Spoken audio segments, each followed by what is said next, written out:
क्या यह संभव था कि इस क्षेत्र में सूर्य ऊर्जा की घनी मात्रा नहीं थी? यही सोचते हुए अर्जुन अद्वितीय गुरुकुल के केंद्र की ओर बढ़ा। चलते चलते उसने अपनी छाती में किसी भी हलचल पर ध्यान दिया। कुछ ही देर बाद अर्जुन को अपनी छाती में एक हल्की गर्माहट महसूस हुई। वह चौंक गया। इसका मतलब यह था कि सूर्य ऊर्जा की उत्पत्ति सफलतापूर्वक बन चुकी थी, लेकिन पहले कोई प्रतिक्रिया नहीं हुई क्योंकि वहां सूर्य ऊर्जा पर्याप्त मात्रा में नहीं थी। अब जब उसे एक प्रतिक्रिया मिल रही थी तो इसका मतलब था कि पास में कहीं सूर्य ऊर्जा का घना क्षेत्र मौजूद था। अर्जुन का चेहरा उत्साह से चमक उठा। सत्य सूर्य विधि की साधना के लिए विशेष परिस्थितियों की आवश्यकता थी। यदि सूर्य ऊर्जा की मात्रा अधिक होती तो अभ्यास करने की गति भी तेज हो जाती। पिछले कुछ दिनों से अर्जुन केवल सूर्य की किरणों पर निर्भर था, जिससे साधना की गति बहुत धीमी थी। सूर्य ऊर्जा की उत्पत्ति के संकेतों का अनुसरण करते हुए अर्जुन तेजी से एक कमरे में प्रवेश कर गया। अंदर घुसते ही उसे एक जानी पहचानी आवाज सुनाई दी। अरे अर्जुन, इस समय यहां क्या कर रहे हो? ऊपर देखते ही उसने देखा कि कोषाध्यक्ष मेहता काउंटर के पीछे से उसे हैरानी से देख रहे थे। यह योगदान कक्ष था। अर्जुन ने कोषाध्यक्ष मेहता की ओर देखा, फिर पीछे की ओर।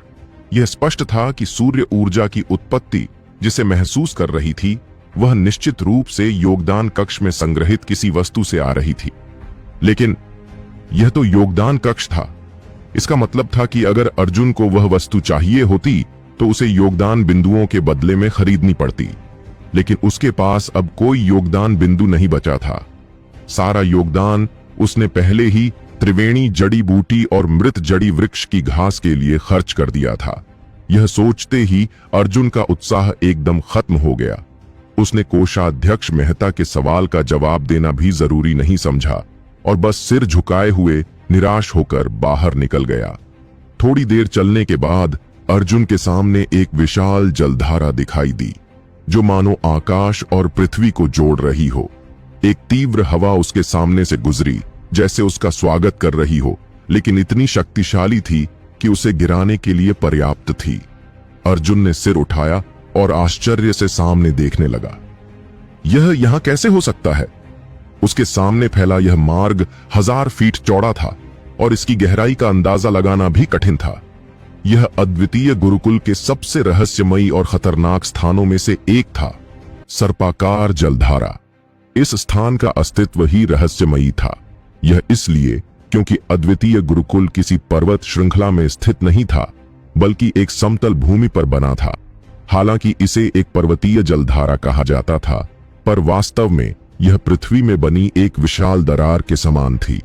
सर्पाकार जलधारा गुरुकुल के सभी निषिद्ध स्थलों में सबसे अधिक खतरनाक थी, क्योंकि जो भी इसमें प्रवेश करता उसे भीषण हवाओं का सामना करना पड़ता। एक छोटी सी भी असावधानी और वह संतुलन खोकर इसमें गिर सकता था, जिससे उसका निश्चित रूप से अंत हो जाता। यह स्थान उन शिष्यों के लिए भी था जिन्हें अपराधों के लिए निर्वासित किया जाता था। पिछले सैकड़ों वर्षों में जब भी किसी शिष्य ने अक्षम्य अपराध किया तो उसे कुछ भोजन देकर इस जलधारा में निर्वासित कर दिया जाता। अर्जुन इस विचार से उलझन में था। अगर कोई शिष्य इतना बड़ा अपराध करता है तो उसे सीधे दंडित करना अधिक तर्क संगत होगा। उसे भोजन देकर यहां छोड़ देना तो केवल धीमी मौत देने जैसा ही है। लेकिन यह स्थान केवल अपराधियों की सजा के लिए ही नहीं, बल्कि प्रेमी युगलों की दुखद कहानियों का भी केंद्र था। गुरुकुल में कई कहानियां प्रचलित थीं, जिनमें प्रेमी अपने प्रिय की मृत्यु के बाद यहां आकर आत्महत्या कर लेते थे। गुरुकुल के कई पुरुष शिष्य इन कहानियों का उपयोग लड़कियों को रिझाने के लिए करते। यदि वे किसी लड़की को इन कहानियों से रुलाने में सफल हो जाते तो वे अपनी चौड़ी और गर्माहट भरी छाती में उन्हें सांत्वना देने के लिए तैयार रहते। कितने दिल इन कहानियों से पिघले होंगे, यह कहना कठिन है, लेकिन प्रेम की खोज में लगे शिष्यों के लिए यह एक महत्वपूर्ण हथियार था। अर्जुन ने अपने दिमाग में सर्पाकार जलधारा से जुड़ी जानकारी को दोबारा दोहराया और संदेह भरी नजरों से जलधारा की ओर कदम बढ़ाए। यहां सूर्य ऊर्जा कैसे हो सकती है? इस बार की प्रतिक्रिया पहले की सभी प्रतिक्रियाओं से अलग थी। इस बार संकेत बहुत मजबूत था और यह ऊर्जा धीरे धीरे ऊपर की ओर बढ़ रही थी। यहां खड़े होते हुए भी अर्जुन को अपने चारों ओर एक गर्माहट का अनुभव हो रहा था, लेकिन यह गर्माहट सूर्य की ऊर्जा से अलग थी। यह कई गुना अधिक शुद्ध और शक्तिशाली थी। कुछ देर विचार करने के बाद अर्जुन ने उन कारणों की चिंता छोड़ दी और तुरंत धरती पर बैठकर ऊर्जा को अवशोषित करने लगा। सत्य सूर्य विधि की साधना के लिए जितनी अधिक सूर्य ऊर्जा उपलब्ध होगी, उतनी ही शीघ्र इसे प्राप्त किया जा सकता है। अर्जुन के पास अभी बहुत कम विश्व ऊर्जा थी, इसलिए उसकी साधना की गति धीमी थी, लेकिन यहाँ की सघन सूर्य ऊर्जा के कारण यह गति कई गुना अधिक बढ़ सकती थी। जैसे जैसे समय बीतता गया, सूर्य अस्त हो गया और रात हो गई। फिर भी बिना सूर्य की किरणों के भी अर्जुन की साधना की गति पहले से कहीं अधिक प्रभावी थी। बिना किसी रुकावट के उसने पूरी रात साधना की। अगली सुबह जब उसने अपनी आंखें खोलीं और अपनी प्रगति का निरीक्षण किया, तो वह हैरान रह गया। सूर्य ऊर्जा के साथ और इसके बिना साधना करने में जमीन आसमान का अंतर है। सूर्य की रोशनी में 3 दिन साधना करने के बाद जो परिणाम मिला था, वह यहां केवल एक रात में ही प्राप्त हो गया था। उसकी विश्व ऊर्जा की मात्रा भी बढ़ चुकी थी। अब वह हल्की लौ की तरह अस्थिर नहीं थी, बल्कि अधिक ठोस और केंद्रित थी। ऊर्जा बढ़ने के साथ साथ उसका उस पर नियंत्रण भी पहले से बेहतर हो गया था। नई सुबह की शुरुआत के साथ अर्जुन ने साधना जारी रखने के बजाय संवर्धित शरीर अभ्यास का आधा घंटा अभ्यास किया। सर्पाकार जलधारा के पास अर्जुन पसीने से तरबतर था, लेकिन रात भर की साधना के बाद भी उसकी शारीरिक शक्ति पर अधिक प्रभाव नहीं पड़ा था। दैनिक अभ्यास समाप्त करने के बाद उसने तुरंत अपनी झाड़ू उठाई और गुरुकुल में अपने सफाई कार्य को पूरा किया। इसके बाद वह प्रसन्न मन से वापस सर्पाकार जलधारा की ओर लौट आया। अर्जुन के पास अब त्रिवेणी जड़ी बूटी और मृत जड़ी वृक्ष घास का भंडार समाप्त हो चुका था, जिससे उसकी अगरबत्ती अब प्रयोग में नहीं लाई जा सकती थी। अब उसके पास केवल एक ही विकल्प बचा था, सत्य सूर्य विधि का अभ्यास। वह सुमू और उसके साथियों को खोजकर उनसे द्वंद्व करने का विचार कर रहा था, लेकिन अजीब बात यह थी कि उस रात के बाद से वे सब कहीं गायब हो गए थे। अर्जुन को उनसे कोई व्यक्तिगत दुश्मनी नहीं थी, लेकिन वह केवल अपने कौशल की जांच के लिए उनसे लड़ाई करना चाहता था।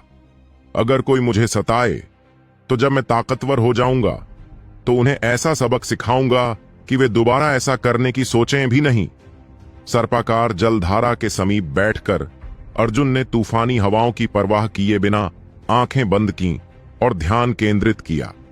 धीरे धीरे उसकी विश्व ऊर्जा उसके शरीर में प्रवाहित होने लगी। जैसे जैसे ऊर्जा प्रवाहित हुई, अर्जुन को लगा कि उसके भीतर कुछ रहस्यमयी शक्ति जाग रही थी। उसका संपूर्ण शरीर ऊर्जा को अवशोषित करने लगा, जैसे कोई भूखा बिल्ली स्वादिष्ट मछली की गंध सूंघ रहा हो। उसके शरीर में एक गर्मी फैल गई, मानो वह गर्म जल में स्नान कर रहा हो, जिससे उसे अत्यंत सुखद अनुभव हो रहा था। 2 दिन कब बीत गए पता ही नहीं चला।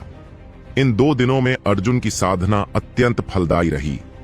अब उसकी विश्व ऊर्जा पहले से कहीं अधिक बढ़ चुकी थी और इसमें एक छोटा सा जलता हुआ सूर्य ऊर्जा का गोला था। यह सत्य सूर्य विधि की एक अनोखी विशेषता थी। चूंकि अर्जुन की विश्व ऊर्जा सूर्य ऊर्जा से भरी हुई थी, इसलिए उसका स्वाभाविक रूप से सूर्य गुणधर्म वाला होना निश्चित था। अर्जुन नहीं जानता था कि संवर्धित शरीर की 7वीं अवस्था में रहने वाले साधकों के पास औसतन कितनी विश्व ऊर्जा होती थी, लेकिन निश्चित रूप से उतनी नहीं जितनी उसके पास थी। हालांकि उसकी ऊर्जा संचय करने की गति धीमी थी, लेकिन सत्य सूर्य विधि उसे आसपास की सूर्य ऊर्जा को अवशोषित करने की क्षमता प्रदान कर रही थी। कितनी गुप्त विधियां ऐसा कर सकती थीं? अपनी साधना समाप्त करने के बाद अर्जुन ने धीरे से अपनी आंखें खोलीं। पिछले कुछ दिनों में अवशोषित सूर्य ऊर्जा अधिक सघन हो गई थी और उसकी ऊर्जा धाराओं में गर्मी का एहसास भी पहले से अधिक स्पष्ट हो गया था। अर्जुन को लगने लगा कि वह जल्दी ही अपनी ऊर्जा को उसकी अधिकतम सीमा तक पहुंचा देगा। एक बार जब वह इस सीमा तक पहुंच जाएगा तो सूर्य ऊर्जा एक तरल रूप में बदल जाएगी। यह तरल सूर्य ऊर्जा फिर उसके नाभिक केंद्र में संग्रहित हो जाएगी।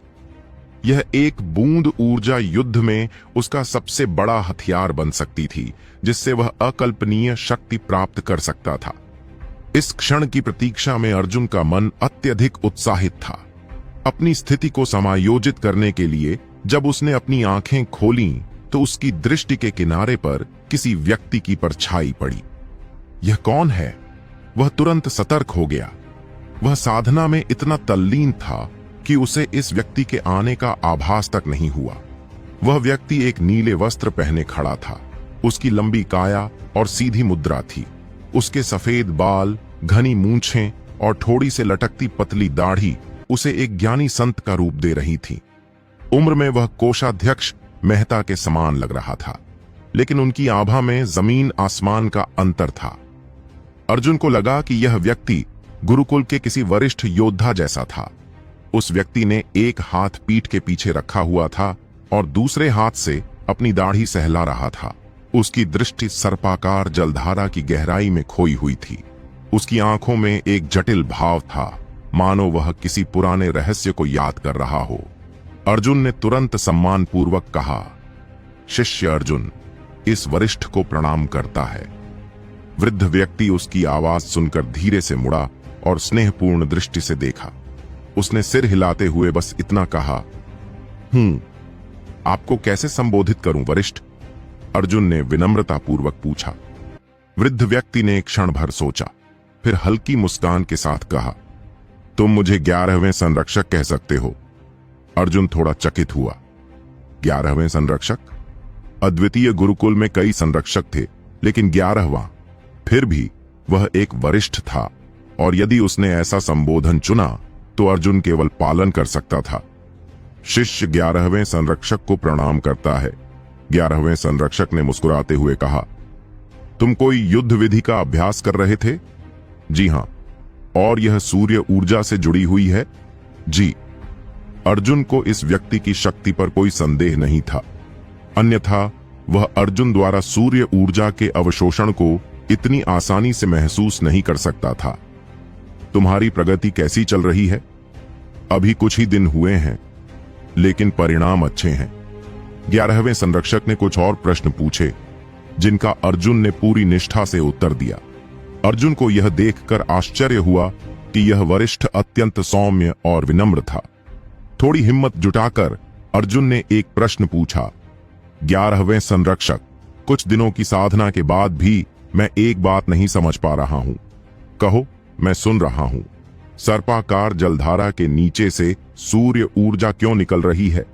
11वें संरक्षक हल्के से हंसे और बोले, इसका उत्तर सरल है, वहां कोई सूर्य ऊर्जा से संबंधित अनमोल वस्तु मौजूद है। अर्जुन को हंसी और रोष दोनों आए। यह तो मैं भी समझ सकता हूं, लेकिन वह वस्तु क्या है? 11वें संरक्षक ने अचानक पूछा। क्या तुम जानते हो कि यह सर्पाकार जलधारा कैसे बनी थी? नहीं, अर्जुन ने सिर हिलाया। गहराई से जलधारा की ओर देखते हुए 11वें संरक्षक ने शांत स्वर में कहा, यह किसी की तलवार के एक ही वार से बनी थी। अर्जुन का मन जैसे बिजली की गड़गड़ाहट से हिल गया। क्या यह विशाल दरार सिर्फ एक वार से? यदि यह कोई और कहता तो अर्जुन इसे एक हास्यास्पद कहानी समझता, लेकिन जब यह शब्द स्वयं 11वें संरक्षक के मुंह से निकले तो वह झूठ नहीं हो सकते थे। सैकड़ों वर्ष पहले यह स्थान अद्वितीय गुरुकुल नहीं था। 11वें संरक्षक की आंखें अतीत में खो गईं। तब यहां से गुजरते हुए गुरुकुल के संस्थापक का एक राक्षसी प्राणी से सामना हुआ। यहीं पर उन्होंने भीषण युद्ध किया। उस युद्ध के बारे में अधिक जानकारी किसी को नहीं, लेकिन अंत में वह प्राणी तलवार लेकर सामने आया, और जैसे ही उसने वार किया, यह सर्पाकार जलधारा बन गई। अर्जुन हक्का बक्का रह गया। फिर क्या हुआ?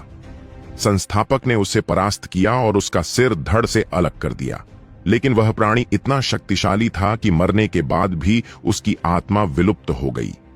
संस्थापक आश्वस्त नहीं थे, इसलिए उन्होंने यहीं गुरुकुल की स्थापना की और वर्षों तक इस जलधारा की निगरानी की। यह अद्वितीय गुरुकुल की उत्पत्ति की सच्ची कहानी है। अर्जुन ने श्रद्धा से सिर झुका लिया। 11वें संरक्षक, क्या आप भी उस अनमोल वस्तु को देखने आए हैं? 11वें संरक्षक का चेहरा रहस्यमय हो गया। नहीं, मैं किसी वस्तु के लिए नहीं, बल्कि किसी व्यक्ति से मिलने आया हूं। व्यक्ति? हंसते हुए उन्होंने कहा, बुढ़ापे में मैं ज्यादा बातें करने लगा हूं। अच्छा, अब मैं चलता हूं, लेकिन ध्यान रखना, नीचे उतरने की मूर्खता मत करना। वहां कई खतरे हैं और मैं भी वहां आसानी से नहीं जाता। यह कहकर 11वें संरक्षक चले गए। अर्जुन के मन में कई अनसुलझे सवाल रह गए, लेकिन उसने उन्हें अपने भीतर रखा और ध्यान केंद्रित किया। अब जब उसने सत्य सूर्य विधि का प्रयोग किया, तो सूर्य ऊर्जा को अवशोषित करने की गति पहले से कई गुना अधिक तेज थी। कुछ घंटे बाद अर्जुन को लगा कि उसकी ऊर्जा धाराएं और नाभिक केंद्र भर चुके हैं। यह वैसा ही था जैसे किसी ने बहुत अधिक भोजन कर लिया हो। क्या वह सीमा तक पहुंच चुका था? अर्जुन अडिग रहा और साधना जारी रखी। आधे घंटे बाद अचानक उसकी ऊर्जा धाराएं हल्की हो गईं। वह भरी हुई अनुभूति गायब हो गई। सारी विश्व ऊर्जा उसके नाभिक केंद्र में समाहित हो गई और धीरे धीरे एक जलती हुई बूंद का रूप लेने लगी।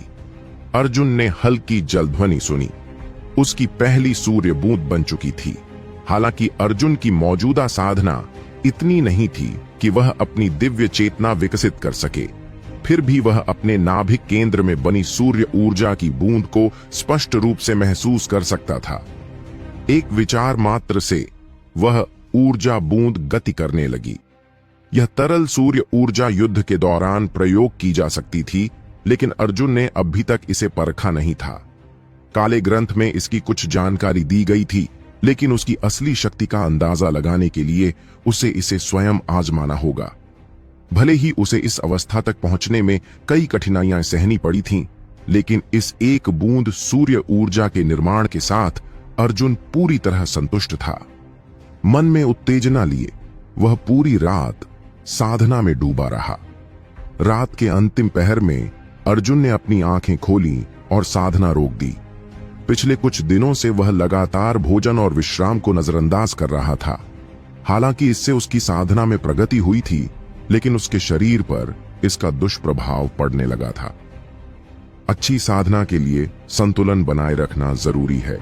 खड़े होते हुए उसने अपने कपड़ों से मिट्टी झाड़ी और हल्के कदमों से अपनी कुटिया की ओर चल पड़ा। जैसे ही अर्जुन अपनी कुटिया पहुंचा, उसने देखा कि दरवाजा आधा खुला हुआ था। मैंने तो इसे बंद किया था। एक सतर्क शिकारी की तरह उसने धीरे से दरवाजा खोला और अंदर झांका। जो दृश्य उसने देखा वह उसके लिए किसी स्वप्न से कम नहीं था। कमरे में वास्तव में बस एक ही चीज थी, उसका बिस्तर, और उस पर कोई लेटा हुआ था। एक लड़की चांदनी छत में बने छोटे छेद से छनकर सीधे उसके शरीर पर पड़ रही थी, जिससे दृश्य और भी अद्भुत लग रहा था। लड़की के हाथ करीने से पेट पर रखे थे और उसकी छाती उसकी धीमी सांसों के साथ ऊपर नीचे हो रही थी। उसकी गर्दन और त्वचा बर्फ जैसी सफेद थी और उसके घने काले बाल सिरहाने पर रेशमी धाराओं की तरह फैले हुए थे। उसके कंधे नाजुक और कोमल लग रहे थे और उसके कानों की झलक एक अनजानी मोहकता बिखेर रही थी। उसका शरीर सुडौल और आकर्षक था, लेकिन उसका चेहरा एक हल्की पारदर्शी घूंघट से ढका हुआ था। उसकी चिकनी ललाट पर नीलम का एक छोटा सा रत्न जड़ा हुआ था। यह आभूषण बहुत महंगा नहीं था, लेकिन उसकी शीतल और दिव्य आभा को पूरी तरह प्रकट कर रहा था। चांदनी के मंद प्रकाश ने उसकी सुंदरता को और निखार दिया था। वह किसी स्वर्गीय अप्सरा की भांति लग रही थी, जिसका सौंदर्य किसी भी दोष से परे था। यह कौन हो सकती है? अर्जुन का मन विस्मय से भर उठा। तो क्या होगा कहानी में अब आगे? जानने के लिए सुनते रहिए अद्वितीय योद्धा अर्जुन की कहानी, सिर्फ द हॉरर हंटर चैनल पर।